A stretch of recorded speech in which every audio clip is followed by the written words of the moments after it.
Exodus 6 opens with Yahweh's direct answer to the cry Moses released at the end of the previous chapter. Moses had looked at the rising oppression and said, "You have not delivered your people at all." Yahweh responds without explanation or defense. He simply declares, "Now you will see what I will do to Pharaoh." The timing belongs to him. The deliverance rests on God alone, not Moses' own judgment of how events should unfold. From this point forward, the chapter becomes Yahweh's own interpretation of Israel's suffering and the certainty of his covenant action. Yahweh begins by grounding Moses in his identity. I am Yahweh. He is the same God who appeared to Abraham, Isaac, and Jacob, the same God who established his covenant and swore to give their descendants the land of Canaan. The hardship in Egypt does not contradict that promise. It prepares for its fulfillment. When Yahweh says, "By my name, Yahweh, I was not known to them," he is not denying that the patriarchs used the divine name or that they saw his saving power. Abraham experienced deliverance in Egypt and protection from foreign kings.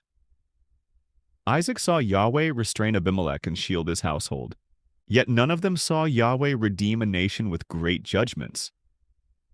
What is new in Exodus is not the character of Yahweh, but the scale and clarity of the revelation. The patriarchs knew promises and personal rescues. Israel will know Yahweh as Redeemer acting openly against a kingdom to claim a people for himself. Yahweh then speaks 7 promises that form the center of the chapter. He will bring Israel out from under their burdens. He will deliver them from slavery. He will redeem them with an outstretched arm and great judgments. He will take them for his people and be their God. He will bring them into the land he swore to the patriarchs. He will give it to them as an inheritance. These "I will" statements form a complete covenant arc. Rescue, relationship, and the promised land, and they are unconditional. They are declarations of what Yahweh himself will accomplish, and neither Israel's collapse of spirit nor Pharaoh's defiance can stop him. Moses speaks these words to Israel, but they do not listen. Their suffering has drained their capacity to hear Yahweh's promise, and they do not believe that he can rescue them. The chapter does not call their response rebellion, but rather the exhaustion of a people crushed under the oppression of slavery. Their spiritual weakness and crushed spirit prepares the ground for Yahweh's deliverance, which does not depend on their strength. In fact, they don't have to do anything. Yahweh commands Moses again to speak to Pharaoh, and Moses responds with the objection that shapes the tension of the chapter. I am of uncircumcised lips. This is not a renewed claim of poor speech. He has already raised that concern earlier. Here he speaks of spiritual unfitness. Circumcision marks what is set apart to God. To call his lips uncircumcised is to call them unclean, unworthy to bear Yahweh's word before the king. Moses measures himself by holiness, not eloquence. But Yahweh does not cleanse Moses' lips as he later does for Isaiah. He simply commands him to speak. The success of the mission does not rest on the condition of Moses' lips, but on Yahweh's authority and covenant purpose. I am Yahweh, speak all that I say to you. Between Moses' objections, the narrative inserts a genealogy framed by the repeated statement, "These are the heads of their fathers' households." This selective list is not a pause or digression. It grounds Moses and Aaron within the real history of Israel.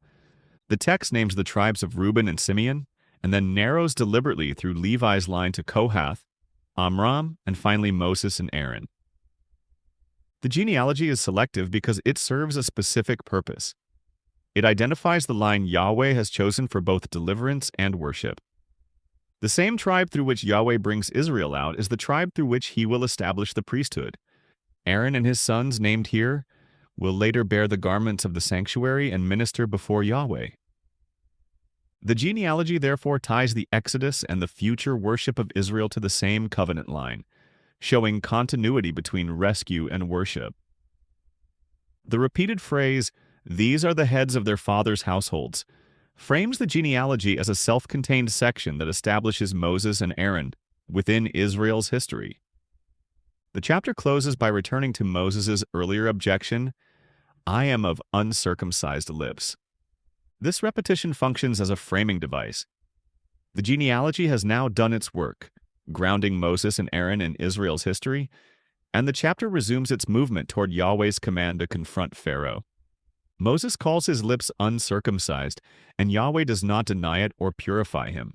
He simply commands him to go. The closing names show that Yahweh's call depends on his decision, not on his messenger's holiness. Exodus 6 prepares us for the confrontation between Yahweh and the gods of Egypt by shifting our focus from human weakness and despair to divine certainty. The chapter makes clear that the rescue from Egypt rests on Yahweh's identity and his covenant, not on the strength of Israel, the readiness or holiness of Moses, or the willingness of Pharaoh. The stage is now set for Yahweh to reveal his name through acts the patriarchs had not seen, and to redeem his people with great judgments, just as Yahweh had said. Thanks for watching this video. If you found it helpful, don't forget to like, subscribe, and hit the bell icon so you won't miss future videos. And if you're able, leave a kind comment below. You can also share it with others, so they too can see the truth and trust in the Lord Jesus.